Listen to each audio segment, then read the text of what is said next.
जय श्री राम दोस्तों। एक छोटी सी कहानी के माध्यम से मैं आप लोगों को बताता हूँ कि आधी अधूरी ज्ञान कितना खतरनाक होता है। तो चलिए शुरू करते हैं। एक तपस्वी रहते थे अपने आश्रम में। वो अपने शिष्यों को शिक्षा देते थे। तो बार बार वो कहा करते थे कि कण कण में भगवान है, हर चीज़ में भगवान को देखो। यानी उनका कहना था कि प्रत्येक वस्तु में भगवान को देखकर उसका नमन करो, प्रत्येक जीव में भगवान को देखो।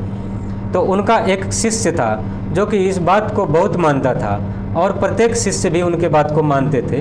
पर एक शिष्य उनके बातों को परीक्षा लेना चाहा। एक दिन रास्ते में खड़ा हो गया। उधर से एक हाथी दौड़ता हुआ आ रहा था। उस बच्चे को रास्ते में खड़ा देख महावत बार बार चिल्ला रहा था कि रास्ते से हट जाओ, हाथी पागल है। लेकिन उस बच्चे के दिमाग में ये चल रहा था कि गुरुजी कहते हैं कि सब में भगवान है, तो हाथी में भी भगवान है, मेरे अंदर भी भगवान है, तो भला एक भगवान दूसरे भगवान को क्यों मारेगा। ऐसा सोचकर बच्चा रोड पे जो है अड़ा रहा।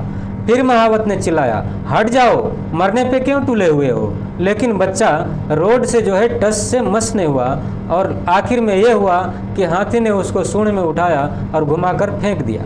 बच्चा दर्द के मारे कराहता रहा, लेकिन उसको ज़्यादा दर्द इस बात का था कि एक भगवान ने दूसरे भगवान को क्यों मारा। उसके सहपाठी आए, उसको उठा करके फिर से आश्रम में ले गए, जहाँ गुरुजी ने उसकी देखभाल की। और गुरुजी से वो बच्चा फिर बोला कि गुरुजी आप तो कहते थे कि हर चीज़ में भगवान है, कण कण में भगवान है, तो उस हाथी में भी तो भगवान है और मेरे अंदर भी भगवान है, तो हाथी में जो भगवान है वो मेरे अंदर के भगवान को क्यों मारा।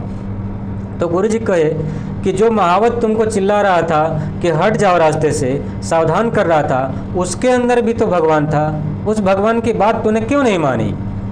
तब उस शिष्य को जो है एहसास हुआ कि हाँ मेरे से गलती हुई है। यानी कि आधी अधूरी ज्ञान जो है हमेशा आपको नुकसान पहुंचाएगी। इस कहानी का निचोड़ यही है। तो ये कहानी कैसी लगी आप लोग जो है कमेंट करके ज़रूर बताइए। जय श्री राम।